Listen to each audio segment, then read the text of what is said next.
Power, like money, often gets a bad rap. When we think of the desire for power, we think of some of the worst people in history. But remember, when you don't have power, that means you can't control the most important things in your life. And just like not having money, it's going to lead to frustration, obstacles you can't overcome, and low quality of life. So it's normal to want power. You can stop feeling bad about it. Let's start off with a definition of power. According to the Merriam-Webster dictionary, it means the ability to act or produce an effect. So let's be clear, we're not talking about being manipulative or abusive or acting like a dictator. We're talking about increasing your control over things that are important in your life and the ability to influence outcomes for the better, to improve your life and the lives of those you care about. Let's get started. Welcome to Alux.com, the place where future billionaires come to get inspired. If you're not subscribed yet, you're missing out. Number 1. Focus on what you can change and get to work on it now. The powerless spend their time wishing their lives were better. The powerful take action and make their lives better. All of us have a load of things we'd like to be able to improve, from our waist size to climate change, and some of them we've got a better chance of improving than others. Make a list of all the things you would like to change and put them into 2 categories: things you do have control over and things you don't. The things you can't change, stop worrying about them. If you can't change them, there's no use sweating over it. But of the ones you can change, get to work on them now. Start coming up with a strategy to pay off those debts, to get into shape, to get a better paying job, to work on making yourself more attractive to potential romantic partners. And don't wait. The powerful are proactive, so get to work on it now. Number 2. Stop moaning. Look for solutions instead. We all know somebody who moans a lot. Think of one person you know who fits that description. Would you describe them as powerful or in control? We are going to take a bet on the answer and say it's almost certainly no. That's because the powerless waste their time and energy moaning. The powerful do something about it. Moaners attract other moaners. They get off on being bitter together, but those who are powerful stay away from them. They're too busy doing something to make it better and getting ahead. Number 3. Stop talking about what you intend to do. Just do it. Here's something else we all know. That person who talks about how they're going to get their finances in order, start getting into shape, looking for a better job, quit smoking. A year later, we see them again and they're in exactly the same position, still broke, out of shape, and miserable. Now, we are not saying you shouldn't talk about what you're planning to do. It's just that when you hear yourself about to mention it for the 10th time, instead of opening your mouth, just do what you were going to say. Number 4. Keep your promises. On the topic of talking about doing stuff but never doing it, there aren't many ways you can screw yourself more than breaking your word and proving yourself unreliable. If you promise people you'll turn up on time, deliver a project, or help somebody, when it comes to the crunch, make sure you do it. Fail to do it, and you've just demonstrated that you shouldn't be taken seriously, and you're shutting off opportunities and success. That's why you should be true to your word, somebody who can be counted on when needed. Your reliability will bring you value and leverage. It'll put you in the line of promotion, lucrative business proposals, and it'll attract other successful people, the kind who help each other become successful. Number 5. Follow steps 1 to 4 and watch your influence grow. Remember the first point on our list about focusing on the things you can control and not sweating the things you can't? Well, follow those steps up to here, and over time you'll start to see things moving from one side to the other, from things you couldn't control to things you can. That's because you've avoided moaning and fantasizing about the impossible. Instead, you've been proactive and you've proven yourself reliable. You'll now enjoy a better financial situation, better skills and qualifications, better health, a great reputation, more contacts to successful people who respect you, and the habit of solving things right away. Once you've got all of these, you'll have more influence over more things, and guess what? You'll have more power. For more about how this works, we highly recommend The 7 Habits of Highly Effective People by Stephen R. Covey. And you don't even need to go to your local bookstore to track it down. Thanks to our friends at Audible, you can download it by clicking on the link. They've made an exclusive offer to Aluxers. If it's your first audiobook from them, it'll be free. Number 6. Use logic and be more persuasive. Anyone who has power knows how to persuade. If you want influence in things, you need to get people to listen to you and get them to come around to your way of thinking. The best way of doing this isn't shouting the loudest or bullshitting. Sometimes it works for a little while, but you get busted sooner or later. Instead, use logical reasoning to back up your point of view. Observe how persuasive people put their arguments together. Watch presentations, watch people debating, and see how they justify their viewpoint. And then practice doing it yourself. And before you can argue a point, make sure you've done your research and know the facts. Number 7. Use incentives and threats effectively. When you want a result from somebody, whether it's a colleague, someone you're negotiating with, or somebody fixing your car, this is something you need to learn how to do. It's a technique we all use, just some better than others. An incentive could be a boss offering a staff bonuses for extra work or a day off for great performance. A threat could be telling a supplier you'll cancel the contract if they don't deliver on time. But here's the important thing. Whenever you use an incentive or threat, use one that's actually going to matter to the other person.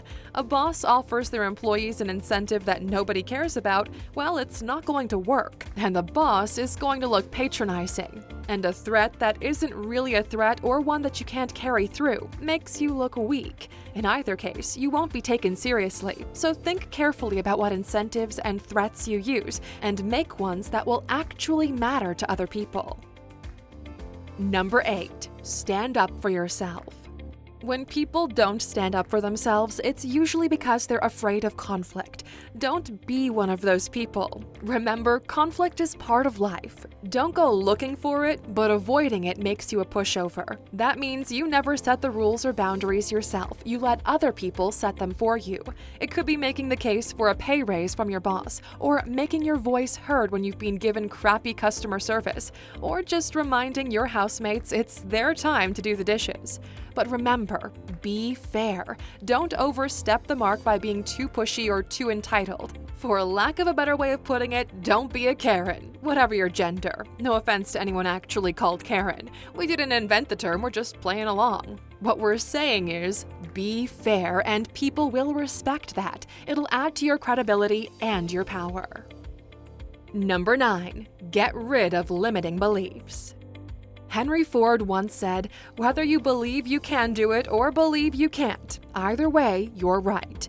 All of us have negative beliefs about ourselves. Beliefs like, I'm not a natural eater, I'll never be rich, I could never start my own business, I don't have much self-discipline. And you know what makes those things true?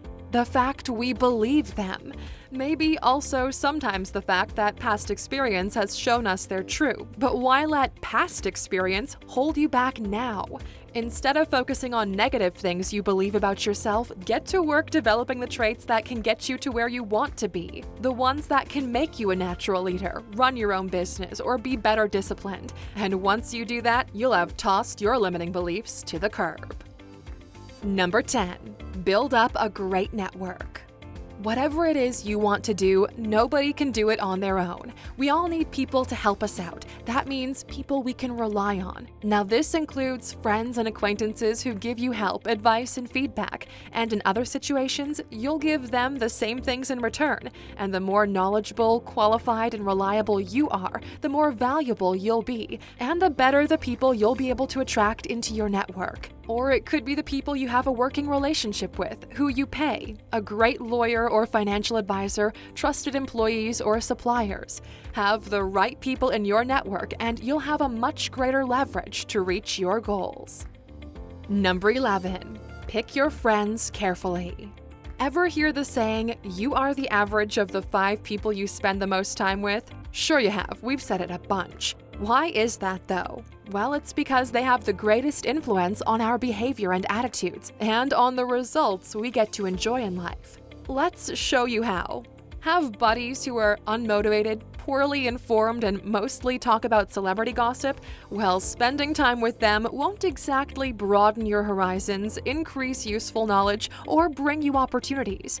Trade those buddies for ones who are well-versed in a range of interesting and truly relevant topics. When you hang out with them, you'll be able to bounce ideas off of them about your career, your ideas for starting businesses, what to invest money in, how to live healthier, and a ton of other things that will lead to success in all areas of your life. Plus, the right kind of friends are likely to be better connected. Remember what we said about connections.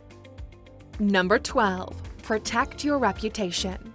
This one's really simple. Have a great reputation, and opportunities will open up to you. People will respect you and take you seriously. Have a bad reputation, people will avoid you and doors will close. That applies to business, your social life, and your romantic life too. To do this, follow the advice on the other points in this video, especially the ones about being proactive, taking action, and not moaning, being reliable and fair. All of these will earn you a good reputation. Also, avoid gossiping about people behind their backs and avoid situations which will make people gossip about you behind their back. For more tips, check out our video, The 10 Best Ways to Build a Great Reputation. Number 13. Stop believing that everyone needs to like you. Sure, be reliable and fair and civil and helpful too, but don't make the mistake of thinking you'll be able to please everyone. We already mentioned that conflict is part of life. People are always going to disagree about the best way to do things, the most effective way, the fairest way. And whatever course of action you support or take, you're going to piss somebody off. Anything of note that you do, there'll be somebody who's unhappy about it, so accept it and move on. Remember the saying, if you try to please everyone, you'll end up pleasing no one. And we'll just add, it'll also stop you from achieving your goals. Number 14. Be a little distant when necessary. Not arrogant, just a little standoffish or distant. Cultivate an air of not bowing down to people, not stopping every time someone asks you to do something or being at their constant beck and call. Be respectful, but don't give the impression you're submissive. As you get more successful and more powerful, this is something you'll have to do more because once you're known for being successful, more people will want a piece of you and come asking for favors. And sure, give favors when you think they're deserved or when it feels right, but you can't do all of them all the time. Acting a little distant or standoffish is a way of showing people they have to earn your respect. It doesn't come automatically. Number 15. Appeal to people's self-interest, not their sense of charity. When you're trying to persuade someone to do something, try to avoid appealing to their sense of charity. Basically, it's kind of begging, and doing this puts you down a peg at a lower status than them. Instead, convince them of what's in it for them, what you can offer them in return, or show them the benefits they'll get, the ones they hadn't noticed before. In other words, appeal to their self-interest. This will show that you hold the key to influencing their lives in a positive way, and that gives you status and power. So, what other things that we didn't put on this list do you think make people powerful? Let us know in the comments. Now, Aluxers, what time is it? That's right, time for today's bonus. One super simple trait that separates those who've mastered power with those who haven't. When you want something, just ask. So many people find it difficult to do that when they want something. They're afraid of asking. If and when they do, they make a big deal about it, come across all apologetic and embarrassed, and it's painful actually waiting for the words to come out. But the powerful have no problem just asking. It comes naturally. In a way that's respectful and polite, but direct and matter-of-fact. They make it seem like less of a big deal, and they come across as so much more confident doing it this way. Because they're not afraid to ask, the powerful have a far better chance of getting what they want. Combine that with a couple of other points on our list, like appealing to people's self-interest, and the chances of getting what you want climb even more. So Aluxers, we hope you found this video useful and enjoyed it too. If you did, be sure to click here for more quality content every day.